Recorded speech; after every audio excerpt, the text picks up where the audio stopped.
Hello everyone, welcome to What If Naruto Lost Everything in War and Goes to Marvel Zombie Universe Part 2.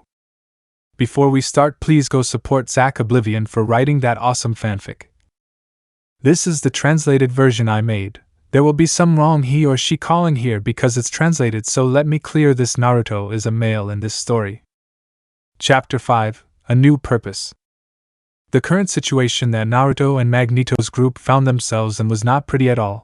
They were at the entrance of Latveria Castle, surrounded by a group of Doombots, not to mention the numerous zombies that were desperately trying to enter the castle to devour all the survivors. The mutant knew he had no time to waste, so he decided to finish off the robots.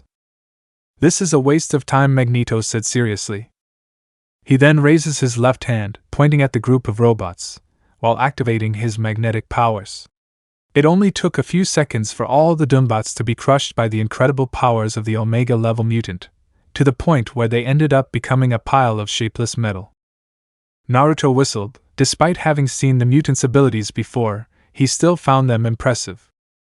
"Let's go in at once. I don't think that barrier will be able to contain them for long," Magneto said, referring to the castle's Great Barrier, which kept the infected at bay. Luckily, the fight the blonde ninja had earlier with the infected hero, Goliath, had managed to eliminate several zombies in the process. However, there were still a large number of them left, not to mention the infected heroes, who were possibly heading towards their position as they spoke. Without wasting any more time, the group entered through the massive gates of the castle of the supreme ruler of Latveria. Upon entering, Naruto was able to appreciate the design of the interior of the structure. The walls were made of dark stone bricks, being illuminated by electric lights. The floor was adorned by a long red carpet. The walls were also decorated with fabrics of the same color as the carpet. The blonde ninja had become quite interested in the structures of this world. Everything about it seemed amazing to him, from the technology to the shape of the houses. The difference between this world and his own was incredible, even though he had not been able to appreciate much of this due to the clear apocalyptic situation in which that place was currently. Thinking about the number of lives that were lost gave him an unpleasant feeling of helplessness and rage that ate away at him from within. And to think that he is the only human being, in his world, who is lucky enough to witness such wonders, with the obvious exception of the zombie apocalypse. And if he thought about it, this was an incomparable situation, thanks to the stand arrow that he had these wonderful powers. For a second he wondered, why of all the existing abilities had he been given that one in particular? It took him a few seconds to remember what he had experienced before finding the arrow. He had been wandering for months in a completely inhospitable world, without any trace of life, other than the bijou. He remembered that during that time he suffered from the greatest torment a human being can experience: complete loneliness. Although he wasn't completely alone, he had his bijou friend Kurama. Although it wasn't the same, it's not that he didn't appreciate his friend, but he needed to interact with other humans. The feeling of need and companionship had grown greater and greater throughout the days, weeks and months he had been wandering through the ruins of the elemental nations. At that moment his brain clicked. Maybe that was it. The arrow must have taken his need to be around more people and turned it into the ability he now possessed. He didn't know if that was even possible. There were still too many things he didn't know about the arrow, but it was the best he could come up with. "There he is!" Magneto shouted, bringing the blonde boy out of his thoughts. Naruto looked in the direction the mutant was pointing, seeing a large metal door blocking their way. "I'll take care of it," the blonde exclaimed. He quickly began to create a Rasengan in his right hand, which impacted directly against the great door, breaking into pieces and raising a considerable amount of dust. "Do you know that I could have opened it with my powers?" the Omega-level mutant asked the ninja from another dimension. At what the mutant said, a drop of sweat appeared on the back of the boy's neck.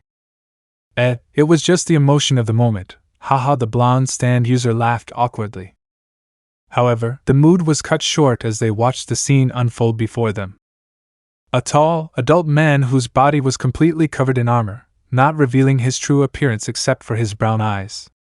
Over the armor he had what appeared to be a green robe on his face that was attached with yellow clasps to his chest. He had a brown belt with a yellow clasp around his waist. This man was one of the most dangerous enemies of the heroes of that world, the ruler of Latveria, Dr. Victor Von Doom. In front of the villain were two women. The first one had brown hair, which reached below her shoulders. Her eyes were chocolate-colored. Her face was sweet and delicate, enjoying great beauty. Her age was around 20-something.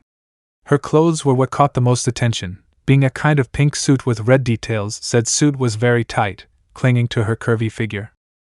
Her suit also had a scarlet-red cape, having as a final touch a kind of headband of the same shade of red, framing her face. The second person was also an adult woman, who had a beauty that rivaled that of the brown-haired woman. Her hair was blonde and wavy, reaching down to her waist. She wore a kind of one-piece suit of shiny silver color, which fitted her figure. She had pearl earrings, and a mask that covered her face. Seeing the clothes on both women, Naruto couldn't help but wonder if in that world people had some kind of mania for dressing in flashy tights. But he was brought out of his thoughts when he saw the scene unfolding in front of his eyes. "Dear Miss Maximoff, you are welcome here, just like Dazzler under certain circumstances. However, that is no excuse for you to bring all the scum you find. And much less for anyone to dare to enter my castle as if it were their home," said the ruler of Latveria with a deep voice, which seemed to be slightly distorted due to his mask. However, what really caught Naruto's attention was the fact that the subject was holding an adult man by the neck, with dark brown hair and black eyes. Said man wore a blue jacket, brown jeans, but his most striking feature was the fact that his right hand was a robotic prosthesis. The villain watched the group of newcomers from the corner of his eye, but was still alert for any movement from the heroines in front of him. For their part, both women looked at the group of newly arrived mutants in amazement. A great tension was beginning to be present in the place. But without a doubt, the most surprised was the brunette woman, Wanda Maximoff, better known as the heroine Scarlet Witch. She couldn't take her eyes off Magneto. Her eyes were open as wide as her anatomy allowed. If one looked closely, one could notice how they were slightly crystallized and shiny, as if she were holding back the urge to cry at the sight of the Omega-level mutant. "Dad?" Wanda's voice broke the tense silence in the room, making everyone finally react. Naruto looked at the woman who had just spoken in surprise. He was surprised to learn that she was Magneto's daughter, and although he didn't deny a slight resemblance, it was noticeable that she must have taken after her mother more. "Hello, Wanda, I'm glad you managed to survive," said the mutant with a small smile, showing several combined feelings, including relief, happiness, pride and a long etc. Before anyone else could even say anything, they were interrupted by Doom's voice. "Doom must admit that this is an unexpected situation. I didn't think you would survive this far," Magneto said, the ruler of Latveria, seriously, speaking in the third person, which Naruto found strange. The mutant set his serious gaze on the supreme ruler of the small country. "Even I'm surprised I got this far in a situation like this. As things are, I thought I'd be devoured in the first battle," the Omega-level mutant said seriously. Doom was about to say something, however, the man who was still holding him by the neck began to speak, although with difficulty, due to the strong grip that Dr. Doom exerted on his neck. I'm sorry to interrupt your beautiful soap opera reunion, but I'm running out of breath," said the man, who found it very difficult to speak, due to the strong grip that Doom exerted on his neck, preventing oxygen from flowing normally to his lungs. The leader of Latveria turned to look at him with a serious face. Even though only his eyes could be seen due to his armor, that didn't make him any less intimidating. On the contrary, the fact that thanks to that mask you couldn't see what his facial expression was, made the man slightly more nervous. "You better keep quiet, you have no right here," Doom said with his voice as serious and intimidating as ever. At that moment, Wanda's hand grabbed the wrist of the ruler of Latveria. At this action by the Scarlet Witch, the villain's serious gaze fell on her, who, in the same way, was looking at him seriously. "You better let him go," Doom was what the heroine daughter of Magneto said, who had an extremely serious expression on her beautiful face. The villain looked at Magneto's daughter with great seriousness. It is worth mentioning that he could feel the gaze of the mutant's father fixed on his neck. Magneto was on guard, ready to attack Doom if he dared to touch a single hair of his daughter. Within seconds, the entire room was plunged into a deep, uncomfortable silence, accompanied by great tension. With a heavy sigh, the ruler of Latveria released his firm grip on the man's neck, causing him to fall to the ground, barely able to stay on his feet. The man brought both hands to his neck, rubbing it in an attempt to ease the pain he felt, while trying to regain the air he had lost. Wanda approached the man, helping him to stand. "Lord Doom, you are wrong about him. This man, Ashley Williams, has information about what is behind this zombie plague. He says he can stop it," said the Scarlet Witch, while placing a hand on the man's right shoulder. Hearing the words of Magneto's daughter, Magneto's entire group was in complete shock, including Naruto. They could easily notice the confidence the heroine had in her words, as if she truly believed that this man was capable of solving this entire zombie apocalypse. Naruto didn't know if the man in front of them really had the answers they were looking for. The heroine sounded very sure of herself. Maybe what she said was true, or maybe she was simply uselessly clinging to an empty hope in that dark world on the brink of devastation. That silence was broken by the voice of the mutant with magnetic powers. "Wanda, are you sure what you're saying?" Magneto asked with complete seriousness. The fact that there was a way to stop all that infection already seemed more than wonderful to him, as if it were some kind of miracle sent from the very heavens. "I am absolutely sure of that, Father. This man tried to warn us beforehand that all this would happen. However, we did not believe him, and right now we are paying the price." The heroine recounted the events, with a distressed tone of voice that denoted the great guilt she felt. "Wait a second, didn't you believe him about his warning of a zombie apocalypse?" This time, it was the voice of our dear blonde that caught the attention of everyone present. Now, all eyes were on the ninja from another universe. The heroine's looks were of confusion as they did not know the identity of the blonde in front of them. On the other hand, both Doom and Ash looked at him seriously, as if they were analyzing the young man, although the one who distrusted him the most was Doom. "Well, it's true that we didn't believe him. But in our defense, he came saying things like the end of the world was near, and when we asked him the reason for this, he told us that he didn't know. We just thought he was some kind of crazy person saying crazy things." The Scarlet Witch defended herself as she remembered how she and the Avengers met the raven-haired man. The black-haired man frowned slightly as he remembered the first time he met the heroes of that strange world. He hadn't liked being called crazy at all. At what the Scarlet Witch said, Naruto frowned, looking at her as if she were a fool. "Crazy? Let me tell you something. It's crazy that the guy next to me can manipulate metal with his mind," he said, pointing at Magneto next to him. "It's crazy that I found this guy with no arms in an abandoned basement, and now he's using prosthetics." This time he pointed at Chala, who remained silently watching the whole scene, always keeping a serious expression. "It's crazy that this world is plagued with different people with powers so crazy that I can't even explain. It's bucking crazy the fact that I'm someone from another bucking universe, and you're telling me that the warning this guy gave them about an impending apocalypse is crazy. Are you all stupid?" Naruto exclaimed, almost screaming. He was annoyed to hear the stupid and ridiculous explanation from the Scarlet Witch. However, something the blonde ninja said caught the attention of those present. "Wait a second. Did you just say you were from another universe?" Dazzler asked, staring at the blonde. Naruto was about to say something, but was interrupted by Ash. "Sorry to interrupt, guys. But this is not the place or the time for these things. Right now what I need is to have access to your library and the rare books in your supernatural collection. Give me 5 minutes alone with that Necronomicon and I'll have this whole zombie plague totally under control." The man with an artificial hand spoke, directing his gaze towards Doom. "Hey, what's this Necronomicon thing?" Naruto asked Chala in a brief whisper.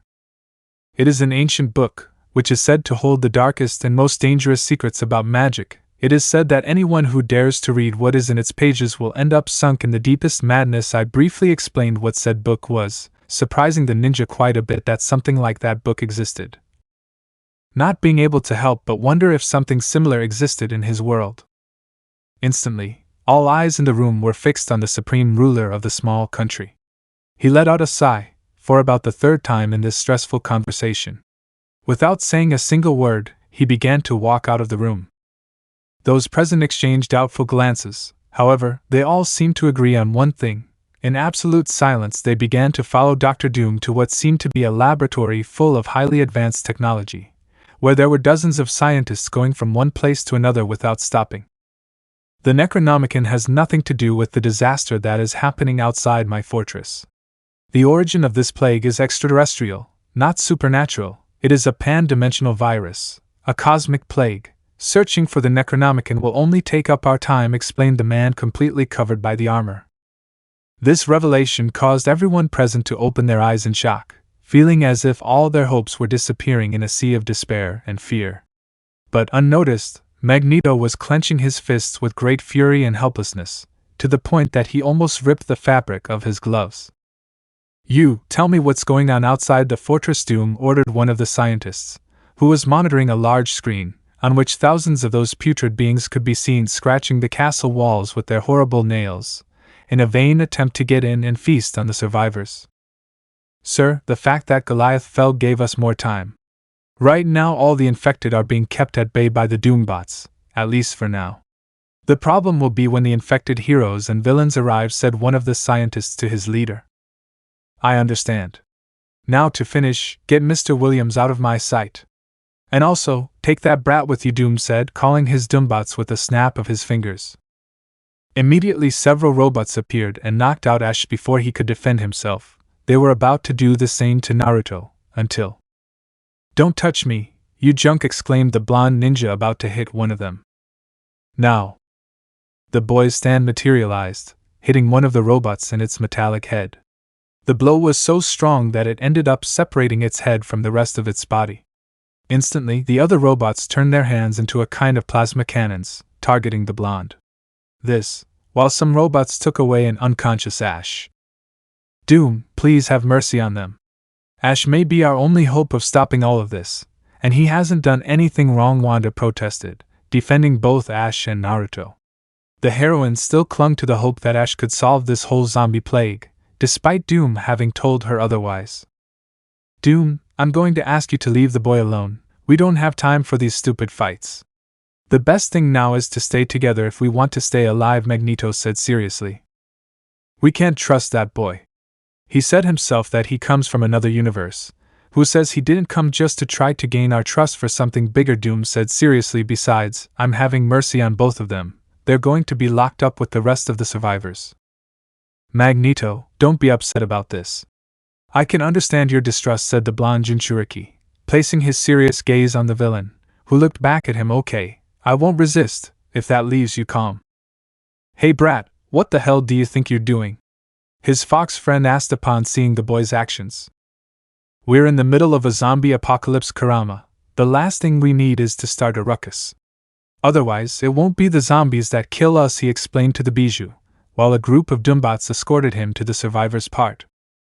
"Back with the heroes, things weren't going so well. You should be grateful that I didn't send him to the cages or directly throw him to the zombies. Instead, I decided to pity him. Right now those two are with the rest of the uninfected survivors. I gathered as many survivors as I could and brought them here, where they are safe inside my castle, by the secured walls and my best magical defenses and technology," Doom explained, showing on a screen a part of the castle, in which the refugees were. "How ironic, you labeled me as your greatest villain, but now I could be your greatest hero," the ruler of Latveria boasted of his achievement, with an arrogant tone. However, the heroes noticed something strange when looking at the screen. "But Victor, where are the children and the elderly? I only see teenagers and adults," asked the Scarlet Witch, analytically looking at the screen that showed the survivors, including Naruto and Ash. "I've only selected those who are of reproductive age," Doom replied simply, as if it were any trivial matter. Instantly, several expressions of disgust and indignation were directed towards the ruler of Latveria. "You disgust me, and you call yourself a hero?" Dazzler said, looking at Doom with disgust. Who apparently did not take the blonde heroine's words very well.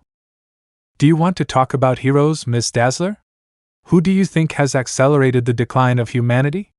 Without waiting for an answer, Doom pressed a button on his computer, showing a specific image. Those present, upon seeing the image, could do nothing but open their eyes wide, in a mixture of horror and disbelief.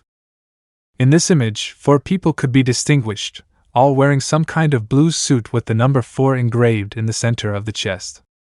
3 of them were zombies. 1 of them was a male silhouette engulfed in flames, Another was a rather corpulent humanoid being, its most notable characteristic being the fact that its skin seemed to be made of some kind of yellow-colored rock, and the last of the infected was a woman with blonde hair, with a completely deformed face. Being a complete abomination, with blood coming out from between her lips and sharp teeth.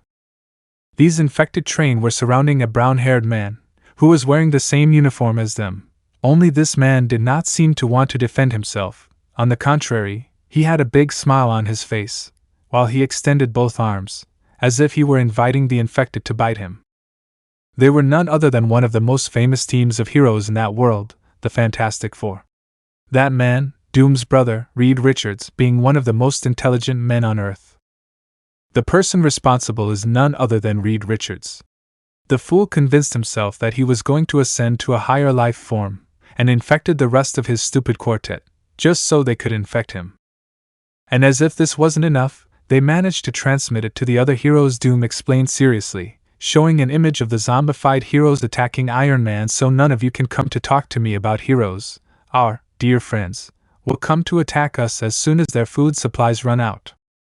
And they will realize that the last reserve of living flesh in this world is under my protection and my roof. But now you better come, I will show you my hospitality, while you enjoy the banquet. Dr. Doom led them to what seemed to be his royal dining room, where there was a large amount of hot food, fresh from the oven, ready to be eaten. The people present did not say anything, they simply approached and sat in complete silence. Although before that, Magneto approached his daughter and whispered something to her, hoping that Doom would not hear them. Find a way to get to Naruto and Ash, they are key pieces for our survival. If it is true that we cannot stop this plague, I can think of a plan B, but for that we need Naruto. Wanda didn't understand what the plan B her father had told her about was. But without thinking much, she accepted. After all, she was going to free Ash without needing to be told. So, you're basically a ninja, Ash said, looking at Naruto. Both of them had been locked in the room where the Latveria refugees were. While they were looking for a way out, they had started chatting among themselves. In short, yes, the blonde ninja answered. Does that mean you use those ninja weapons, like shuriken, katanas, and so on? The black-haired man asked, as he began to examine his artificial hand. Yes, those are the most basic weapons for us, although the katanas not so much. I see. And how did you end up involved in this whole zombie mess? This time, it was Naruto who asked the guy with a mechanical hand. It's a long story. In short, I came across that damn Necronomicon and accidentally summoned some demons that killed my friends. Since then I have those bastards biting me in the ass 24 hours a day of every damn day, Ash explained. With some anger, as he remembered how he ended up involved with that whole supernatural disaster, although you could say that I'm also from another universe. The latter managed to completely capture Naruto's attention, who looked at Ash in astonishment. You also come from another universe? The blonde exclaimed in surprise. I guess so. I mean, in my world there were no superheroes with ridiculous tights, so I guess it must be a different universe, said Ash, also giving his opinion on the costumes of the heroes of that world, which seemed to amuse Naruto. I don't understand what the fetish is in this world with those tights. Naruto laughed at William's comment, who also let out a light laugh upon hearing the shinobi's comment. Heh. Even though I'm in the middle of a zombie apocalypse, I still haven't lost my sense of humor, I commented with a slight smile. A little comedy to lighten the mood never hurt anyone, Naruto commented with a smile. Unless you're in the middle of a battle against an army. After William's last comment, both of them couldn't help but laugh a little louder, which confused the people around them. Once they stopped laughing, Ash returned his attention to his mechanical hand. Just what I needed in my robot hand was a lockpick. We'll have to figure out how to get out of here, he said. I hope it's fast. It's just a matter of time before the infected heroes arrive. And in all honesty, I don't think these walls can stop hundreds or thousands of humans and non-humans with bucking strong powers, the blonde expressed his concern. At that moment, a strange bright red energy began to appear in the place. The survivors did not pay attention to this. Most were unconscious, and those who were not retreated in fear. Naruto, seeing that strange energy, quickly took out a kunai from a scroll, getting into a fighting stance, ready for anything. Wait, a woman's voice said, revealing that the one responsible for that was none other than the Scarlet Witch. You? Ash asked, looking at her confused. We better get out of here quickly and quietly, the heroine said to both men, while making a gesture of silence. Naruto lowered his kunai when he saw that it was Magneto's daughter.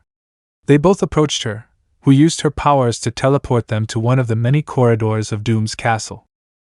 I don't remember if Wanda could teleport or not, but if it is possible to alter reality with her powers in the comics, then I don't think it would be a problem that she can teleport. Impressive, but how did you get rid of Doom? Ash asked, starting to follow the mutant heroine, along with Naruto. It was simple, really. I just had to tell him I was going to the mutant bathroom, Wanda replied, with an amused smile. Naruto rolled his eyes at the absurd answer. He seriously doubted that this Doom guy was really stupid enough to believe it. What a good plan. If only it had worked, it would be great, Ash said, seeing how the one who seemed to be Doom was flying towards them, with clear hostile intentions. Wanda, seeing this, was about to attack him. However, she stopped when she heard a noise similar to the screeching of a million birds, accompanied by a strange electric light. She and Ash turned to the source of this strange event, finding that the person responsible was Naruto, who had his right hand surrounded by a lot of electrical energy. Get out of the way, he said to both of them seriously. Both of them heeded the ninja's request, and he launched himself at Doom at high speed. Chidori, he shouted the name of his technique, which hit his enemy's body. Doom's body, which flew out until it crashed into a wall, breaking into several pieces. Even the limbs were separated from the body due to the force, only there was no blood, but cables and circuits, which slightly confused Naruto. Since when do ninjas control electricity? Ash asked, seeing the boy's brilliant technique, according to him. Wanda, seeing the ninja's confusion, hurried to explain to him. That wasn't Doom, it was one of his Doombots, the mutant explained. Ash, seeing the scattered parts of the Doombot, came up with an idea. I know what to do. You and Dazzler, along with the rest, keep Doom distracted. And you, Ninja Boy, will come with me. I assume that being a ninja you are good with stealth, right? She asked Naruto, who gave her a foxy smile. What kind of ninja do you think I am? Minutes later, Dr. Doom could be seen walking through one of the many hallways of his great castle, while his Doombots bowed before him. What they didn't know was that an orange spot was moving through the shadows of the hallway at such a high speed that the robots weren't able to perceive. Doom arrives at a specific room and enters, this being his great library, where he keeps all his knowledge, including his books from his supernatural collection. Get lost, lackey, the master must be alone in the book room, I ordered a Doombot. Yes, my lord, said the android, and then left the place. Once he was completely alone, the ruler of Latveria approached one of the many shelves full of books and grabbed a specific one. The book had a grotesque and disturbing appearance. Its cover seemed to be made of some kind of skin, which had a color that varied between black and different shades of gray. But the most terrifying thing about this book was that it had a face. Its eyes were completely black, with the pupil red, a tone as intense as blood itself. Its lips seemed to be curved downwards, showing an expression of unprecedented suffering and agony. This book was nothing more than the Forbidden Book, the evil and terrible Necronomicon. The Necronomicon, here you are, he said, looking at the book of dark magic in his metallic hands. The dark gaze of the book instantly fell upon the man holding it, his lips moving, about to say something. However, before he could say anything, several sounds like loud bangs and metal being cut could be heard from the other side of the door. The sound of the door opening made Doom turn around, meeting Naruto, who had a smile on his face, while he wiped the robot oil off his hands. They may be made of metal or whatever, but they turned out to be quite fragile, said the Jinchuriki, only to then notice the spooky book that Doom had in his hands. So that's the Necronomicon. Interesting, he said, changing his expression to a more serious one.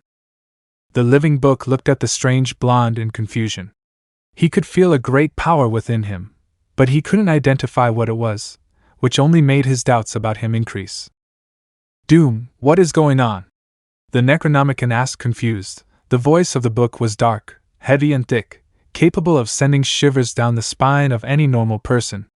His eyes were surprised to see how he took off his mask, showing the face of someone he knew very well. You are the chosen one. Naruto was confused when he heard that. The chosen one thing, but he decided to ignore it. They didn't have enough time for that stuff. Long time no see, old friend, Ash said with a mocking smile. He supported the living book on a table, while Naruto approached to listen to the conversation. I received your message, that old one you sent me. This world will die and an army of the dead will rise. Didn't I? Fine. You're going to explain to me how you started all this, and then you're going to explain to me how to stop it, or else. Ash took off his mechanical hand, then took out a hand from the Doombot that Naruto had destroyed, connected it to his body, managing to reactivate his plasma weapon, pointing the palm towards the Necronomicon. Or else.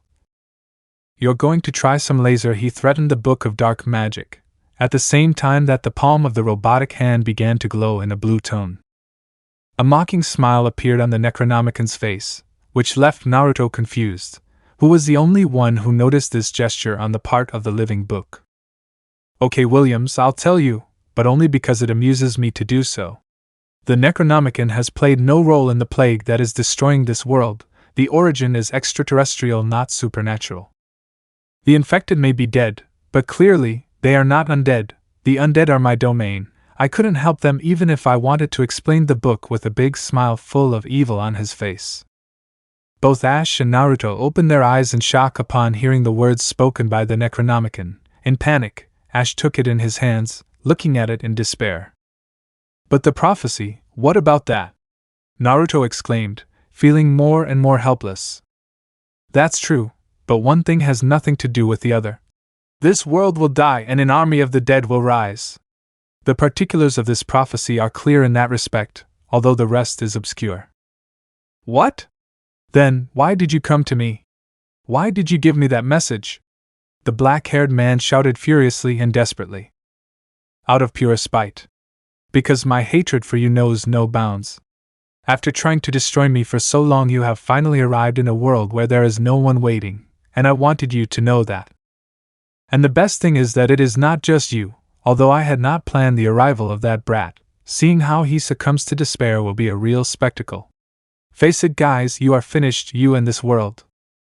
He had barely finished speaking when the book burst into loud laughter filled with mockery and malice upon seeing the disbelieving and desperate faces of the two.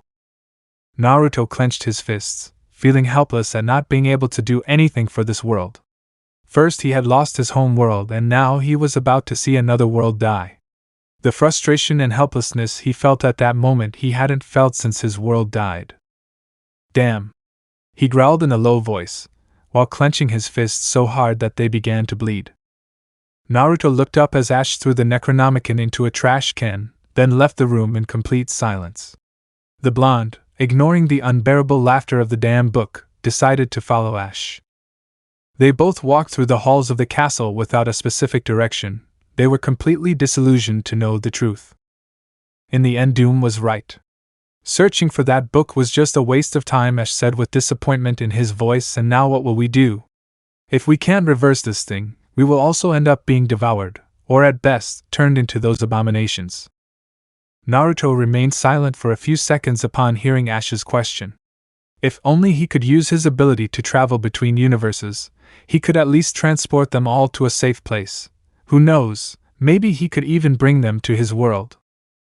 Before the ninja could say anything, he noticed a strange light appearing further down the hall. Both men, confused, approached the source of the light, only to get a big surprise. It turns out that what was generating the light was nothing more than a kind of cage made of some kind of pink energy. Inside said cage was a beautiful woman, whose age was around 20-something. Her appearance consisted of blonde hair, which reached her hips, her eyes were a bright green color, her clothes were strange, which was a kind of green armor, which showed the upper half of her bust. Naruto couldn't help but admire the woman's beauty, although when he saw her he could feel how she emanated a strange energy. Hey, who are you? Ash asked, who seemed to be captivated by the death's beauty. I'm Amora, you know me as a charmer, the woman replied, with a beautiful and melodious voice, which almost seemed to be hypnotic. Naruto was about to ask about her situation, but the woman beat him to it. I'm here because Doom considers me a threat. If you let me out, I could help you in your cause, Amora said, answering Naruto's unspoken question. Sure, the more allies the better, Ash said with a smile. The black-haired man approached the magic cage, trying to find a way to free the blonde. At this, Amora's gaze turned dark. Katan, great fireball, Naruto shouted, drawing both of their attention. At that moment, a large sphere of fire passed by Ash, which hit Amora head-on. The blonde let out terrifying screams of pleasure, while she felt her skin and flesh being burned by the fire. What the hell is wrong with you? Have you gone crazy? Ash yelled at Naruto, seeing his action. However, the ninja didn't say anything, he simply pointed his finger in Amora's direction. Ash turned around confused, only to open his eyes in surprise when he saw that the once beautiful woman was now one of those horrible zombies. In a matter of seconds, the zombie Amora was turned into ashes due to the blonde ninja's technique. But what the hell? Williams asked. An illusion. In my world, I face several subjects that could deceive all your senses. Apart from that, you could smell the smell of rotten meat if you paid attention, Naruto explained seriously as he remembered certain members of a certain clan. It would be best if we met up with Wanda and the others, this way we can plan a strategy. They both resumed their journey through the long and almost endless corridors of that castle, which could be considered the last safe place in that hell that once was the Earth. After a few minutes, they managed to meet up with Wanda, Dazzler, and Magneto. So there you were. Well, did you manage to find a way to stop this? Magneto asked seriously. Sorry for the delay, we encountered a zombie Amora on the way. I had to eliminate her. Luckily no one was hurt or infected, Naruto explained. That doesn't answer my question. Did you manage to find the cure for this plague? The Omega-level mutant asked again seriously. At this, both of them simply lowered their gaze, showing disappointed expressions, which did not give any of the three a good feeling. Doom was right. This apocalypse wasn't caused by the Necronomicon. This is a pan-dimensional virus, Ash explained with disappointment. This was the straw that broke the camel's back for the heroes. Their only hope had vanished. But before anyone could say anything, the voice of a certain ruler interrupted them. I told you so, damn it, I told you the Necronomicon had nothing to do with this. We're wasting valuable time because of your stupidity, Doom exclaimed angrily, approaching Naruto and Ash menacingly. Both men prepared themselves for the impending fight against the villain. When suddenly, Naruto opens his eyes in shock. This can't be, the blonde boy thought nervously. Naruto, Kurama said seriously. At that moment, one of Doom's servants came running, his face reflecting pure terror. My lord, excuse me for interrupting, but the infected superheroes have killed all the people in the world. Now they are returning here to Latveria, the poor man shouted in panic. They have arrived. And just as he said, outside Doom's castle, an army of hundreds, maybe thousands, of zombified heroes and villains were gathering to enter the castle and devour the last reserves of flesh on the planet. Attack! Colonel America shouted, leading the huge army of infected. Naruto had been paralyzed for a second when he felt all those dark presences outside the castle. But what alarmed him the most was the fact that a presence much more powerful than all the others was approaching that place at an enormous speed. Its power was no joke. It was by far the strongest he had felt since he set foot in that world. The defenses won't hold for long, Doom said, as his entire castle began to shake. It seems we're out of time, Ash said seriously. At that moment, one of the castle walls exploded into pieces, raising a light curtain of smoke, which when it dissipated, revealed several zombified heroes. Good news, Doom, we're not going to eat you. But we are going to kill you, so that you become one of us, said a zombie, which seemed to be a blue imp. At that moment, zombie Reed Richards attacked Doom, using his elastic powers to wrap around his limbs. Naruto was about to help Doom, but he saw a zombie wearing a black t-shirt with a skull on it sneaking up on Wanda from behind. The zombie quickly moved towards him and gave him a strong blow, which was so strong that it sent him crashing into a wall. Don't let your guard down, that could mean death, Naruto shouted, while creating several clones, beginning to defend himself from the zombies. The rest of the people present also began to fight. Magneto used his meta control, Wanda her magic, and Dazzler her powers of light and sound. Damn it, This is only going from bad to worse, Naruto shouted, while giving a strong blow to a zombie, who had white hair and brown skin. The zombie-like mutant growled as she activated her powers, which turned out to be weather control. In a matter of seconds, a huge electrical storm hits all of Latveria. He quickly pulled out a kunai from a scroll, but this one was different from the ones he used before. It had 3 spikes, as well as some strange symbols on the handle. Without hesitation, he threw it with all his might at the zombie heroine. Storm managed to easily dodge the thrown weapon, tilting her head to the side, letting it follow its course. "Seriously, that's all you got?" he asked with a cheeky grin, showing his putrid, sharp teeth. However, his expression changed to one of confusion when he saw how his enemy and prey had disappeared without a trace. He turned his gaze in all directions trying to find him. It was not until the blonde's voice resonated loudly next to him that he was finally able to locate him. "Rasengan," Naruto shouted, managing to hit the zombie woman's neck with the technique. The impact of the technique was so strong that her head ended up exploding into hundreds of pieces, ending the life of the infected heroine. He quickly grabbed his kunai, which had been stuck in a wall behind the heroine. He smiled at the sight of the kunai, unable to help but remember his father. Naruto didn't stop there, continuing to fight with the infected who were coming against him, while his clones supported the rest of the heroes who were fighting, until he noticed the absence of one of them. "Where the hell is Ash?" asked a clone, who was fighting back to back with Wanda. "I have no idea. I thought he was with one of you," the mutant replied, while using her telekinesis to throw a large amount of debris at the infected. Even though he was worried about Ash's safety, the ninja had no time to think about that when he was being attacked by dozens of infected. Naruto continued fighting without stopping or letting his guard down for even a second, since that would mean being infected by them. He launched a large fireball from his mouth, managing to eliminate several zombies, but this was of little use if your enemies were thousands. He was about to perform another jutsu, when suddenly, he felt it. Both he and Wanda felt it, although a little differently. Wanda felt like the entire place was bathed in an extremely dark and powerful magic. And although Naruto had no knowledge of magic, he could feel a strange energy present throughout Latveria, and even beyond. At this sudden burst of dark energy, both of them thought of only one thing that could be responsible for this. The Necronomicon. They both thought at the same time. And this is how the prophecy began. With the end of the world approaching, the army of the dead rose, fueled by the dark power of the Necronomicon, driven by hatred. The millions of souls killed by the infected zombies returned seeking revenge. The terrible death. The diabolical death. A legion of dead-tights. An army of darkness.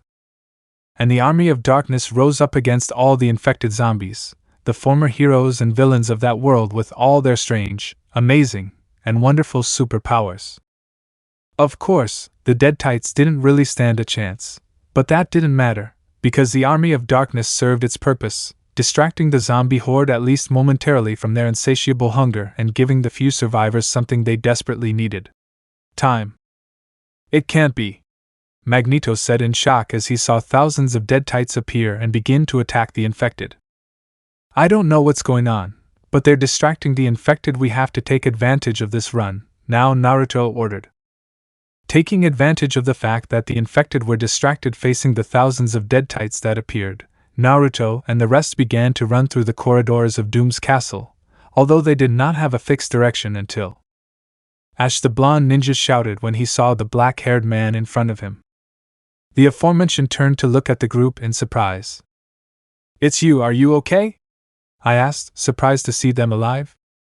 "Yes, but where the hell were you?" the Jinchuriki asked him. "Giving us a little more time," he replied, showing that he had the Necronomicon in his hands. "Hello," the talking book greeted them reluctantly. "Wait, you were the one who brought those things?" This time, it was Dazzler who asked. "Technically it was the Necronomicon, but it was my idea. At least we have some more time for those two sides to kill each other," explained the man with an artificial hand. "Fight fire with fire, they say," Magneto commented. "Let's not waste any more time. I can feel how those bastards are quickly eliminating my dead-tights. I don't want to be devoured either. The dark voice of the Necronomicon brought them all out of their thoughts. Naruto looked at Ash, confused by the book's words. Why would the infected want to eat a book? The only response he received was a sly wink from the man. Instantly understanding that he had managed to fool the Necronomicon, Naruto smiled at the man's cunning. So everyone was off running at full speed again, only this time they had a plan. What do you mean by interdimensional transport? Magneto asked the Necronomicon. Doom created the teleporter long ago. Planning beyond reality and time, I could use my power to transport us all to another world, but I'm too weak after having summoned all those deadites, explained the Book of Dark Magic. And why the hell didn't you transport us before bringing the deadites? Ash yelled at the book. You never asked? This is why I hate books, Naruto growled at the Necronomicon's words. Anyway, the transporter is behind that door. The group had reached the end of the hallway, finding a large reinforced metal door. Without a second's hesitation, they entered, seeing that inside that room was some kind of advanced technology machine. Said machine emitted a blue glow. Several people, who were refugees from Latveria, were crossing the portal, which would take them to another dimension, far from that zombie catastrophe. Keep going, don't stop. Time is running out for all of us, Doom told his people. As soon as they entered, they made sure to close the door tightly, so that no infected person could get in. I can't believe it. Doom is alive, Ash said, looking at the aforementioned. And not just him, there's also Chala and Fabian, Magneto said, seeing his subordinate and the king of Wakanda guarding the portal. You! Doom's voice brought them all out of their thoughts. Seeing that he already knew of their presence in that place, they approached until they were in front of the ruler of Latveria. However, everyone was shocked to see the state he was in. His armor was dented and had several blood stains everywhere, but what worried and alarmed them the most was the fact that they saw a bite mark running across his arm. As you can see, I've been bitten, and in a few minutes, I'll be completely taken over by the infection, and as long as it remains like this, I'll have my revenge against Richards, he said while crossing his arms. As long as I'm still in control, I will deny Reed and his rest of the grotesque zombies the food they so desperately seek. Hunger increases, change is approaching. I should eat all of you, but it's thanks to you that my revenge can be carried out. Thanks to the fact that you eliminated several of them and the distraction of the Necronomicon zombies, I was able to have enough time to evacuate all my people, Doom said, being truly grateful to everyone. Doom, Chala said, sadly watching the villain's imminent end. You don't have to worry, the zombies won't follow you. The portal is programmed to reset every 5 seconds, randomly changing the destination, be it other worlds, dimensions, timelines, and probabilities. In addition, I will destroy the device after you transport. Each and every one of you will have an infinite amount of time to choose your preferred dimension. Now go, Doom shouted at them. Everyone in the group was very surprised to hear Doom's words. In front of them was their salvation, the heroes, despite the fact that it gave them great helplessness not to be able to save their world, now had the opportunity to start a new life. The first to react was Ash. Well, I'm not good with goodbyes, besides we don't have time. So I'll just say that it was nice to have met you all. I hope you're happy and stuff, Ash said, saying goodbye to the heroes, in his own way. Hurry up already, the Necronomicon shouted angrily. Hurry? See you later, idiot, Ash shouted as he threw the book to one end of the room. Leave the book here, it's for the best, was the last thing Ash Williams said before crossing the portal, disappearing from the sight of everyone present, while in the background, the insults and curses that the Necronomicon was saying to the man could be heard. Good luck, Ashwanda said in a soft whisper. The next to enter the portal was Dazzler, who said goodbye to Wanda with a hug, and without further delay, entered directly into the portal. I didn't focus much on her because I barely know the character. My lord, Fabian Cortez said, approaching Magneto. The others have already passed through the portal, now it's just me. I couldn't leave without knowing that you were okay. The red-haired man bowed to the Omega-level mutant. It was an honor to serve at your side for so long. Magneto looked with a small smile at the last of his followers. I'm proud that you managed to get to this point. You've done very well, Fabian. I wish you luck wherever you go, were the last words that Magneto said to his follower. Without saying anything else, Fabian Cortez entered the portal. The next to approach was Chala. The king of Wakanda approached the blonde ninja. If you hadn't found me, I'd still be Hank Pym's supply right now, he said with some grace. I really appreciate it. You're welcome, I guess, Naruto replied. Chala turned to look at Magneto and his daughter. I wish you both the best. Maybe we'll meet again in the afterlife, he said goodbye with a smile. In this way, the king of Wakanda entered the portal, disappearing in a blue light. Well, now there are only you three left, Doom said, looking at those who had yet to cross the portal, although he seemed very impatient. Well, now it's our turn. It's best if we go in together so we can go to the same dimension, Wanda said, looking at her father. However, his face was completely serious, which gave his daughter a bad feeling. Is something wrong? The heroine asked with concern. Daughter. I don't plan on leaving, he said, much to the surprise of those present. What are you talking about? The Scarlet Witch exclaimed in exasperation. Magnus, I knew this moment would come. The truth is, I was the one who brought this plague. This statement by the Omega-level mutant shocked everyone present, including Naruto and Doom. It was supposed to only affect humans, not mutants, but I was naive. I let myself be blinded by my hatred towards humans, and because of that I condemned both races to a fate worse than death. That's why I don't plan on leaving. Wanda didn't know what to say to this. Her father was responsible for all the chaos that was happening.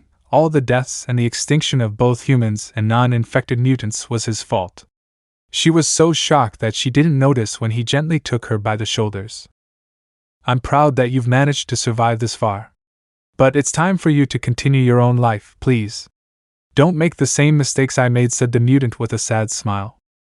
At that moment, Magneto pushed his daughter into the portal without giving her time to react. Dad, Wanda Maximoff screamed before getting lost among the infinite dimensions offered by the doomed portal. The moment the heroine disappeared, the entire room was plunged into a deathly silence. Naruto looked at Magneto with complete seriousness. He couldn't believe that the very man he had saved when he arrived in that world was the same one who had caused that whole disaster. On the other hand, Doom looked at the magnetic mutant coldly, although his body was beginning to tremble slightly, a sign that the infection was advancing more and more. Naruto was about to say something, when Magneto's voice interrupted him and ended the silence. Let's save ourselves the unnecessary talks. We've already wasted too much time with goodbyes, said seriously the last living mutant of that world. Now you know the truth. I was the one who caused all this, and now I must face the consequences of my actions. At that moment, the large metal door protecting the laboratory would be destroyed into pieces, revealing that the zombies had finally arrived. Damn, Naruto growled. Just as he was about to start fighting the zombies, he opened his eyes in shock as he felt a presence of great power over them. Just as he noticed said presence, he was barely able to warn the others with a single scream. Careful. After the blonde ninja's scream, the roof of the place exploded into pieces, in the same way as the door. And there they saw it. He was an adult man, with a defined and muscular body. His hair was long down to below his shoulders and blonde. His eyes were completely white. He wore a kind of yellow suit with black line details, which fit his body, exposing his muscles. Said suit also had a blue cape. But what caught his attention the most was his skin, completely putrefied, in a much worse state than the other zombies, being completely disgusting to the eye. His rotten and sharp teeth at the same time could be seen perfectly. As a final touch, all his clothes were stained with blood. He even had blood around his mouth and teeth. Everyone was shocked by the presence of that zombie. Even the other infected didn't know who it was. Despite the confusion of the moment, no one could help but feel intimidated by the great presence of that infected person. Who the hell is that? Magneto wondered quietly, looking at the zombie sentry. Sorry kid, your time is up with that. Doom fired a blast of power from his glove. Said attack impacted squarely with the portal, blowing it to pieces. You're late, stupid monsters. You may manage to kill us, but your infinite supply of food has completely disappeared. The zombies growled angrily at Doom's action. And while Naruto was upset by the destruction of the portal, he couldn't blame him either. It was necessary so that damn plague wouldn't spread to the other universes. I guess I can't escape this one, Naruto said, with a bitter smile, seeing all the infected in front of him. although his attention was on the strongest infected, this being Sentry. "You're going to fight anyway, right?" Kurama asked him seriously. "Of course, if I'm going to die, I'll at least take as many people to hell as I can," he replied, while getting into a fighting stance, ready for what was coming. This action was imitated by Magneto and Doom, ready for what would be their last fight. "None of you will get out of this alive," Sentry said for the first time, looking with a voracious and monstrous hunger at the last three beings of that world. "I'm still infected, but I'd rather go to hell as a man than a monster," Doom said, gathering all his willpower, trying to hold back the spread of the infection in his body. "It was an honor to fight by your side," Magneto said, glancing at Naruto. "Same here, Magneto," he responded in the same way. At that precise moment, the last battle of this post-apocalyptic world began. The army of infected people gave a hellish roar, rushing with everything they had on those who would be their last three victims, who, without fear, responded in the same way, launching themselves against the army in a last fight. The various infected heroes and villains used their amazing and wonderful superpowers to try to finish them off as quickly as possible. Naruto had summoned dozens, if not hundreds of clones, in an attempt to balance the scales a little in the big fight. The attacks of the infected ranged from laser beams, or some element, to extremely strong blows that managed to shake the castle, which due to the fierce battle began to quickly fall apart. Doom used everything he had to try to finish off the zombies. He tried to call some of his Doombots to give him support during the fight, but unfortunately none appeared. This was because they had all been destroyed during the first attack of the infected army. Magneto used his powers to rain down a large amount of metal on the zombies with great force. Unlike last time, he had all his energy, so he could put up a much stronger fight. With his attacks he managed to pierce the infected's limbs without much trouble, but this was of little or no use, so he began to aim for the head, which this time was much more effective. Naruto's clones were throwing punches and kicks left and right, attacking anything that got in front of them. Their attacks ranged from punches to different jutsus. For a second it seemed like the battle was balanced thanks to the ninja clones. Well, that didn't last long. In every war or fight there are casualties, and this case was no exception. The first to perish was Doom. Although he fought until his last breath, his armor could not save him from the deadly blow of a zombified and furious Hulk, which ended up destroying his head, giving him instant death. Even though the villain was dead, the zombies did not eat his corpse, they simply ignored it. This is because the flesh of those infected by the virus tastes horrible, according to the zombies who had tried to eat each other. "Damn," Magneto growled, while using his powers to lift large pillars of pure metal and crush several infected. Naruto, who was fighting a zombie covered in blue hair, noticed an infected approaching from behind. "Caution, Magneto," he shouted in warning, while receiving a blow to the face from the infected mutant. The aforementioned quickly turned around to defend himself from the attack, but his expression changed to surprise when he saw who his attacker was. With a serious face, he raised his hand in front of him, managing to suspend a certain infected wolf cub in the air with the use of his powers. "You know, Logan. You're a complete idiot," the mutant said seriously. He then began to use his powers in a way he had never done before. He began to manipulate the adamantium inside the zombie's body, beginning to crush it from the inside.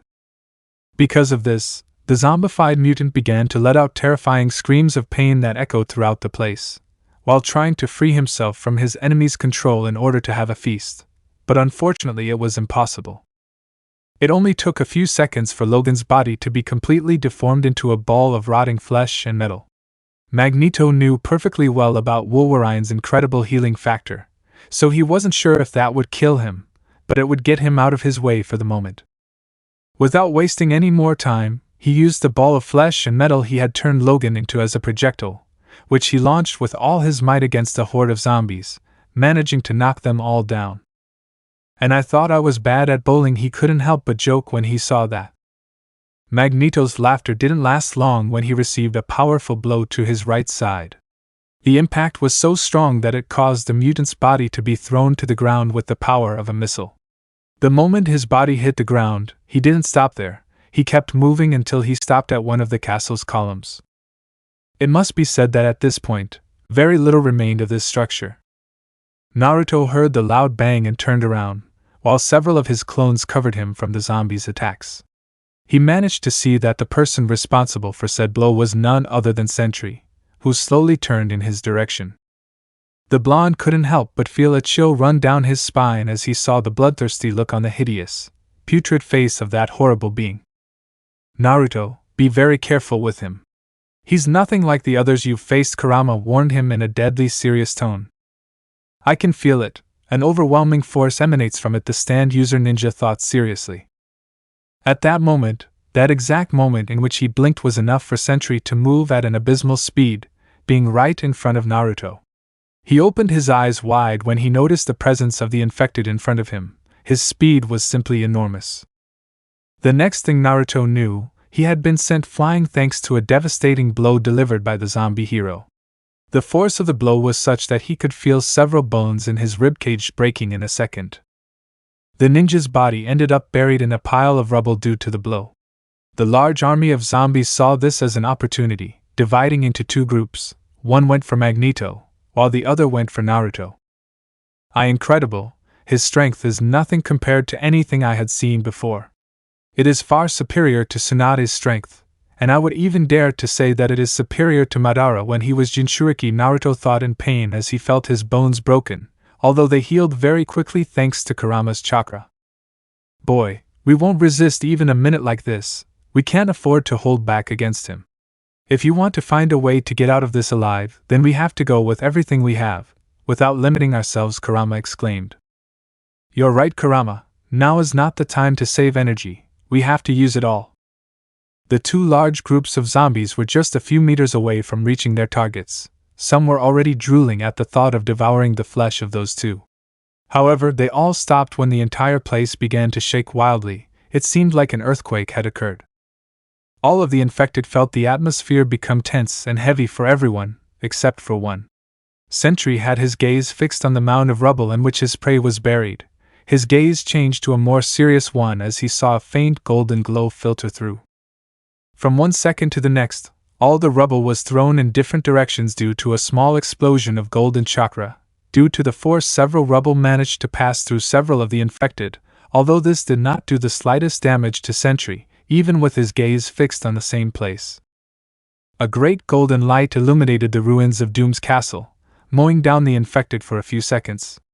When they opened their eyes, they noticed that blonde boy in front of them, but with great changes. The boy's new appearance made it seem like all of his clothes were made of a kind of fire of a beautiful bright golden color, with the exception of some parts like the shirt and pants, which were black. 10 black spheres appeared, floating behind him. His hair also seemed to be made of golden fire, with 2 locks larger than the rest being distinguished. His eyes had also changed, his pupils were now golden, like 2 gold coins. The shape of his irises had changed, now being a kind of plus sign plus. In that state, the boy's mere presence imposed power and respect. I'm ready now, he said seriously, preparing himself for what was coming. Sentry gave a macabre smile as he noticed the impressive increase in power in his prey. No matter how much power you have, the result will be the same, me devouring every last piece of your flesh. Naruto opened his eyes slightly when he heard that thing speak. Apparently they weren't brainless beasts, they seemed to be aware of what they were doing. Which, in fact, was much worse than being controlled by the infection. Neither of them said another word, everything they had to say had already been said. And without any delay, the battle between these two colossi began. All of Latveria shook as a gigantic shockwave erupted from the now deceased ruler's castle. The impact wave was of such magnitude that nearby zombies were sent flying. On the other hand, Magneto had recovered from Sentry's surprise attack, although he did not come out well. TCH, damn, that guy is strong. For a second I thought I would die from that blow, the mutant growled while holding his right arm, which he couldn't move in the slightest, only feeling great pain in that limb. Sentry had indeed broken his arm with a single punch, but this was no time to complain. Seeing a large horde of infected heading towards his position, he stood up again, ready to fight. Using his powers, he began to throw a large shower of different metallic objects again, which ranged from rusty nails to large metal beams. The result of this was that several of the zombies lost several limbs, while others were not so lucky and ended up headless or split in half. Back to the fight between Sentry and our favorite childhood blonde. I had to say it XD. Both had clashed their fists. Starting the battle, their gazes collided with the same force as their fists. Both gazes showed an incredible determination, while Naruto's gaze emitted a warm golden glow, which conveyed determination and courage. Sentry's gaze also showed determination, an incredibly twisted determination, only being surpassed by a dark and voracious hunger. The blonde let out a small growl. With the simple clash of their fists, he could feel his entire arm tremble for a few seconds. It felt as if the bones in that limb were about to break. Without saying a word, he held on. "I'm not leaving anything of your corpse." It was the bestial roar that the zombified hero gave, while his eyes began to shine, and then he fired some powerful rays of energy from his eyes straight into his opponent's face. Seeing the imminent attack, the ninja moved at an enormous speed, managing to dodge the attack and moving away from his opponent. He quickly took one of his gudadamas and turned it into a kind of bar, with which he managed to deflect a second shot, although with great difficulty. Sentry, seeing that ranged attacks wouldn't work, decided to go for the punches once more. At full speed, he flew at his prey, his fists ready to deliver a blow with enough force to kill anyone. Too bad he wasn't facing just anyone. Naruto used the staff to block Sentry's blow, although the force of said attack was such that it forced the boy to step back. Nailing his feet to the ground, he managed to stop with difficulty, seeing how the blow had dragged him several meters away from his opponent. The blonde knew that the zombie was far superior to him in terms of physical aspects, but he knew from experience that that did not define a winner in a fight. Being in a war taught him several things. Taking a large piece of rubble from the ground, he threw it at the hero, who caught it with one hand. However, the rubble destroyed itself, revealing Naruto in front of the zombified hero. A great shower of powerful punches and kicks fell on the man's body. In a quick movement, Naruto positioned himself behind him and grabbed him by the cape, beginning to spin on his own axis. The speed was such that for a few seconds he looked like a yellow tornado. Suddenly stopping spinning, he threw his enemy to the ground. Grunting, the blonde zombie tried to stand up, only to open his eyes as he felt one of those strange black spheres hit his stomach with great force. The blow was such that he could feel the air leaving his lungs, while he spat out a little blood.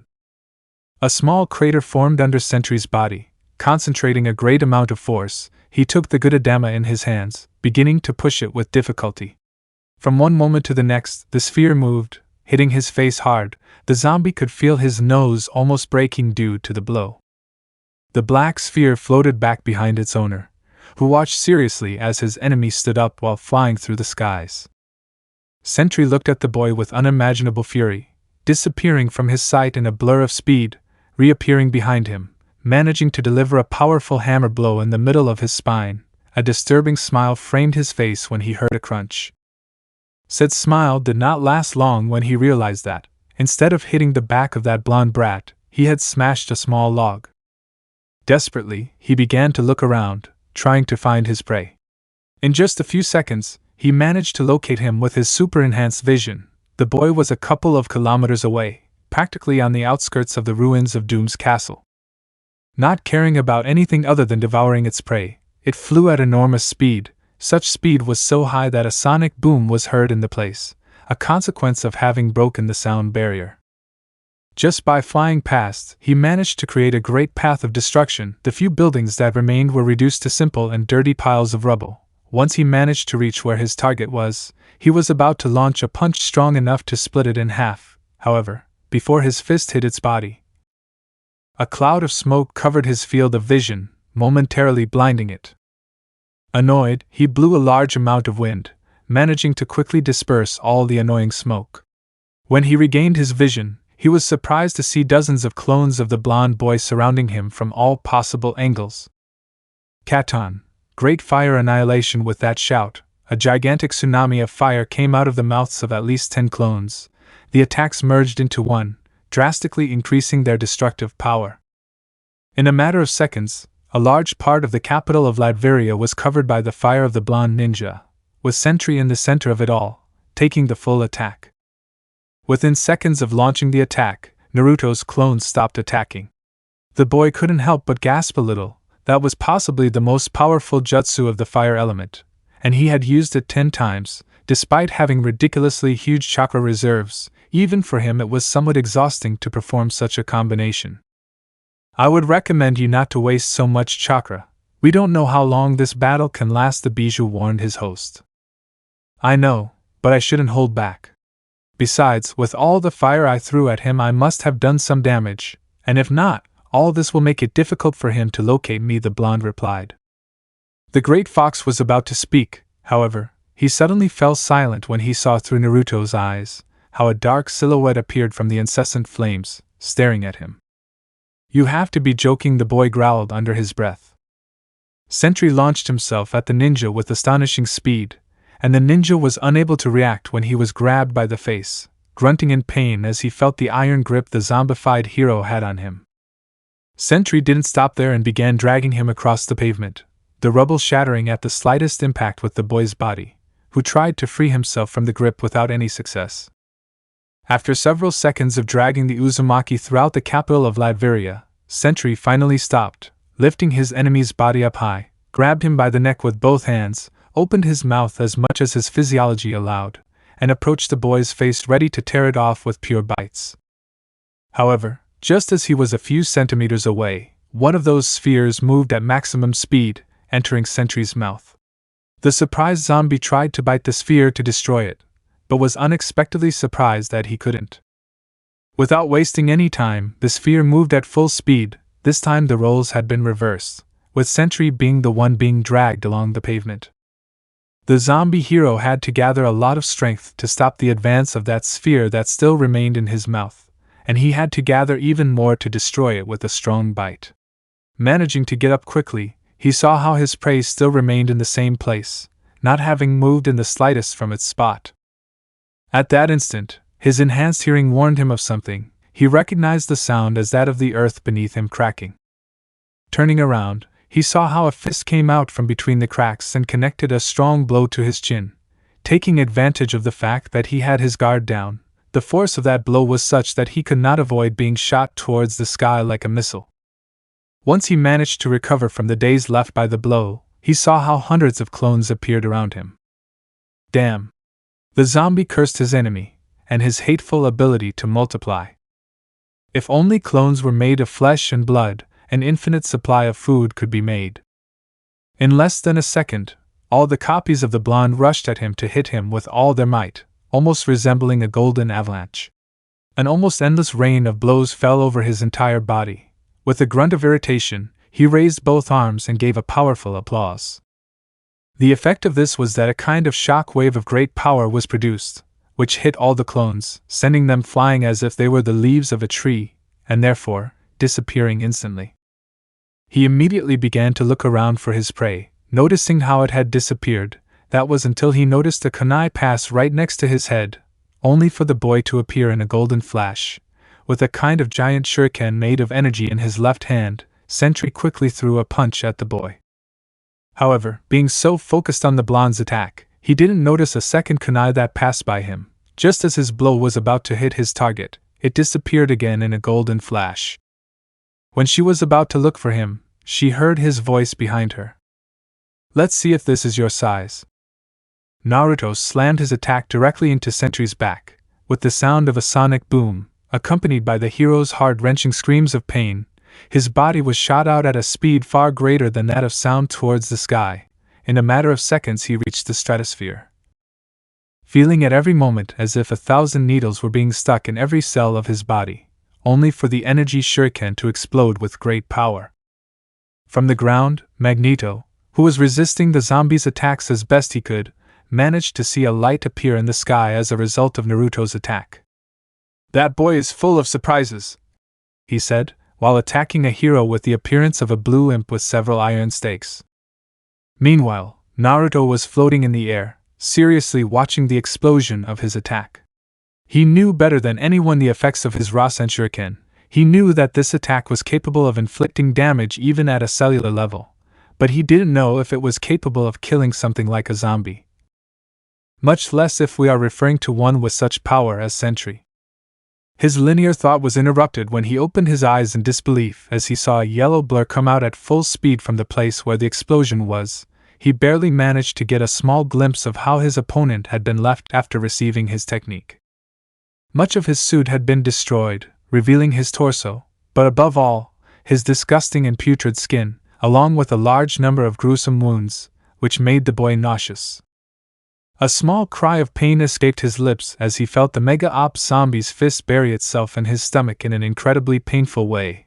It was even able to make him spit out a good amount of blood. But it didn't stop there. After that blow came a terrible storm of blows, from his arms to his stomach and torso. It was only a second, but it was a terribly painful second. To finish his combo of blows, he raised both arms high, and then let them fall hard on the blonde, giving him a strong hammer blow. The blow was such that the blonde's body was shot out like a missile until it crashed into the ground of Latveria, leaving a crater of enormous proportions due to the impact.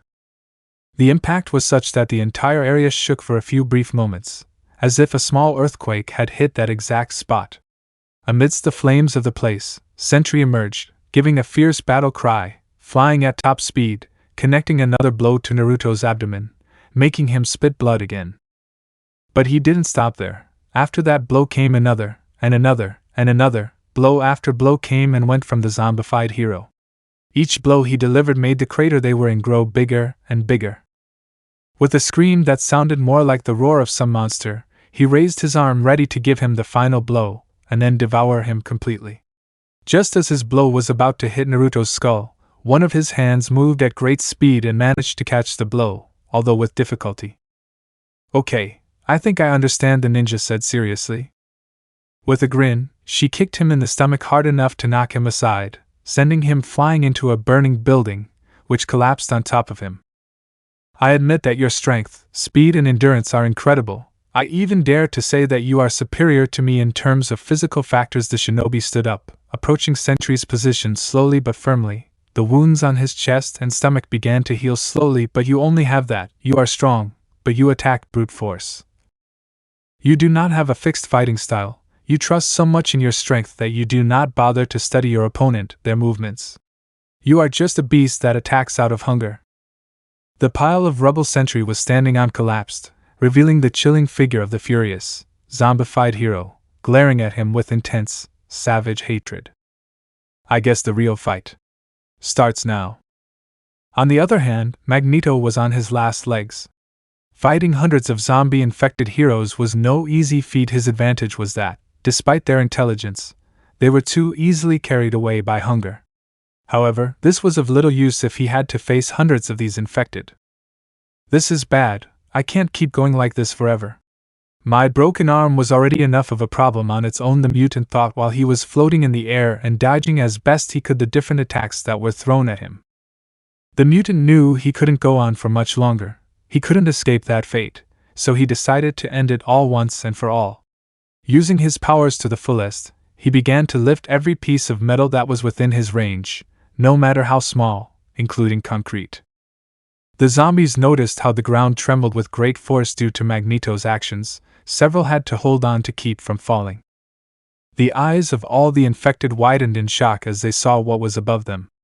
A gigantic meteorite, much larger than Doom's castle itself, loomed imposingly over their heads. This was Magneto's final weapon, who was panting. Creating such a meteorite had cost him all his remaining energy. He knew that once he launched his attack, he would die due to exhaustion, but he didn't care. That was the price he had to pay for what he had done. "I'll see you in hell, damn it," were the last words of the last mutant on Earth.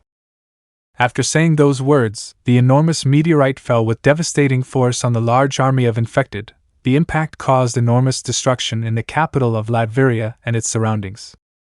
"I'm at peace. Be good, Wanda. Be better than me." With that last thought, Magneto's dying body fell from the sky, dying before hitting the ground due to massive exhaustion and excessive use of his powers. As Naruto and Sentry engaged in an incredibly destructive battle, they were both able to see the meteorite created by Magneto in the distance, as well as feel the tremor left by its impact. "Naruto, he's already dead," Kurama said, no longer feeling the mutant's presence. "I see. Rest in peace, Magneto." The ninja gave his condolences to the fallen mutant, to return all his attention to the battle. Naruto launched himself at enormous speed against Sentry. From the flames that covered the battlefield, he managed to make out a strange golden light. His instincts went off, practically screaming at him that this was dangerous. A gigantic beam of energy came out of the fire, destroying everything in its path. The few buildings that remained in the place were reduced to simple dust. Everything that stood in the way of the attack exploded into thousands of pieces. Naruto had to use the truth-seeking spheres to create a shield, which barely managed to withstand the impact of the attack. Sentry had launched a direct attack from his eyes, being a kind of lightning vision. "It seems he is not going to contain himself anymore," Kurama said in an extremely serious manner. The power of that being was simply monstrous. "You have to be careful. One wrong step could mean death," Naruto commented. Even though Sentry had no special training in the use of his powers, that didn't take away from how dangerous and lethal he could be. The boy landed on a small pile of rubble, his gaze falling on the great destruction caused by Sentry's attack. A drop of sweat fell down his forehead as he saw him in the middle of all that chaos, staring at him. The zombie began to walk slowly in his direction, stopping after walking a few meters, still keeping his gaze fixed on the blonde. Naruto flexed his legs, making a powerful jump, breaking the speed of sound, leaving a sonic boom in the place. In less than a second he was already in front of Sentry, who was already waiting for him. The zombie threw a punch, which Naruto blocked with the good adamas, although in the same way, he was sent flying due to the force of the blow. By planting his feet on the ground, he managed to stop his advance. "You must not let it infect you. If it does, everything will be over," Kurama shouted seriously and worriedly. Nodding at his friend's words, he charged at Sentry again, who dodged his attack and landed a devastating blow to his stomach. The shinobi opened his eyes wide in pain, feeling his stomach being crushed by the brutal force of his enemy, while some of his ribs were breaking into pieces. The blood he sculpted fell on Sentry's face, who showed a deranged look and smile.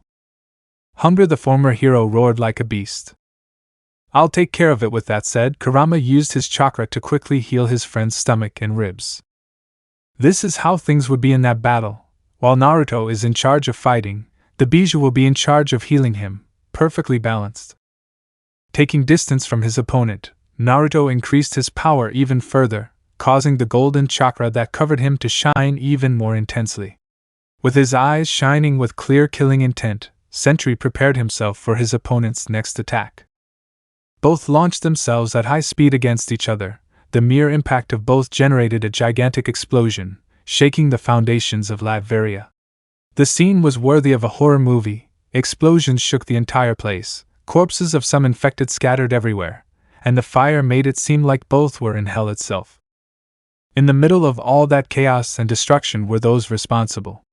Naruto and Sentry were struggling. The shinobi was growling as he felt the infected's abysmal strength begin to overcome him, forcing him to retreat even though he nailed his feet to the ground, breaking it in the process. "I'm not going to lose," the blonde thought as he put more strength into his grip, trying to push his opponent back, which was in vain. "I'm not going to lose." A golden aura began to surround Naruto, but it was not chakra. It was different. It was bigger and seemed to be translucent. "I will defeat you." With that war cry, the boy's stand finally manifested. Shouting an ORA, he threw a punch at Sentry's face, who, being focused on the blonde and not being able to see the stand, was caught off guard. While the blow didn't seem to hurt him, it was enough to disorient him due to confusion, which was more than enough for the Jinchuriki. Letting out a battle cry, he managed to land a strong kick to Sentry's stomach, sending him back far away from his position. Naruto glanced at his stand. He had completely forgotten how to activate it, but it was good that it had appeared. Now he had an advantage over his opponent. Maybe it wasn't strong enough to inflict damage, but it served to distract him. Moving at high speed, he appeared in front of the former hero, grabbing him by the face with great force, then making a great leap into the air, making a couple of turns and crashing him headlong into a pile of rubble, raising a curtain of smoke in the process. Sentry quickly emerged from the smoke, only for Naruto to appear behind him in less than a second, with his two black staffs in both hands. He delivered a powerful kick to his back, sending the zombie flying, and leaving a small crater in the place. Still in the sky, the shinobi made a powerful jump and positioned himself in front of his opponent, about to hit him again. However, Sentry's eyes glowed brightly, and instantly after, a huge explosion occurred in the place.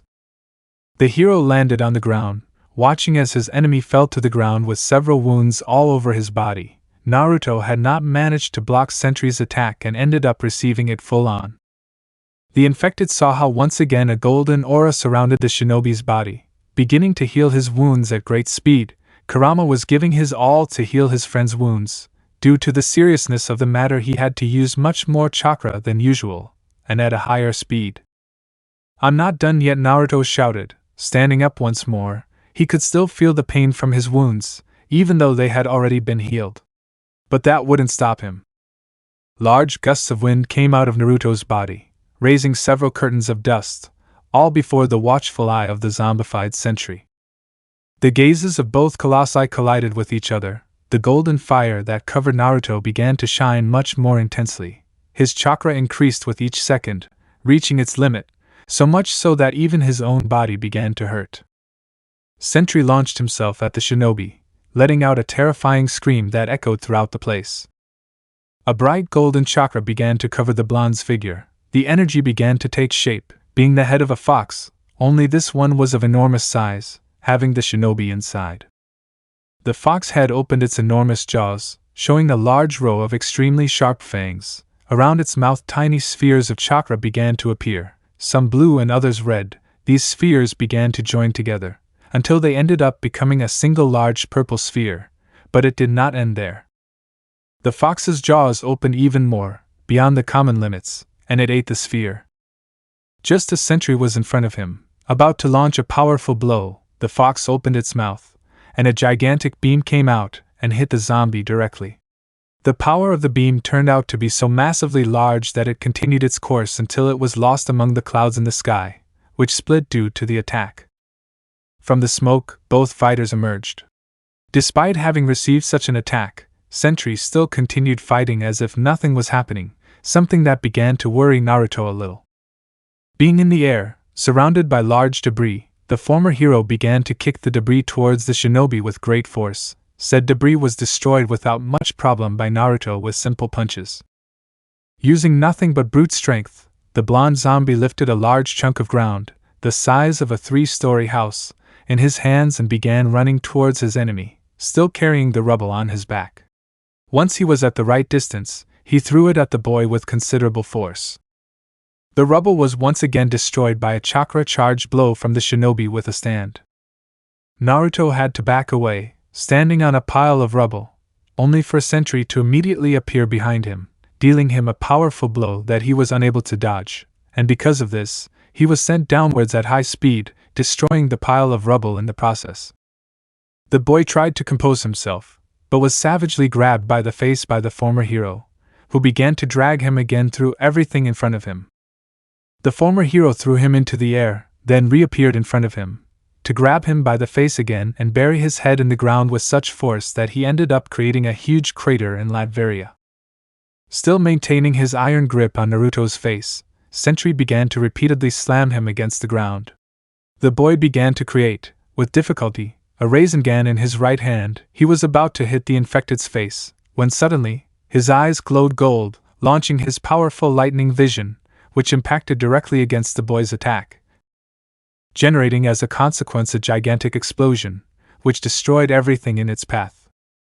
From the explosion, Sentry emerged, again without major damage, something that could not be said of Naruto, who was practically on fire.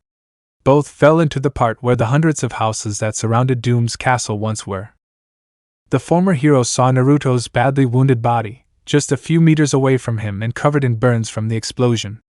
Kurama was alerted by this, beginning to use a lot of his chakra to heal the boy as quickly as possible. A golden glow covered the shinobi's body, healing him at great speed, while releasing powerful gusts of wind. The infected man growled, seeing how his enemy was still alive. With a war cry, the blonde stood up again, although he was panting due to how exhausted he felt after using Kurama's chakra so many times to heal such fatal wounds in such a short time, something that was also beginning to tire the bijou. Roaring with ferocity, Sentry launched himself at Naruto at great speed,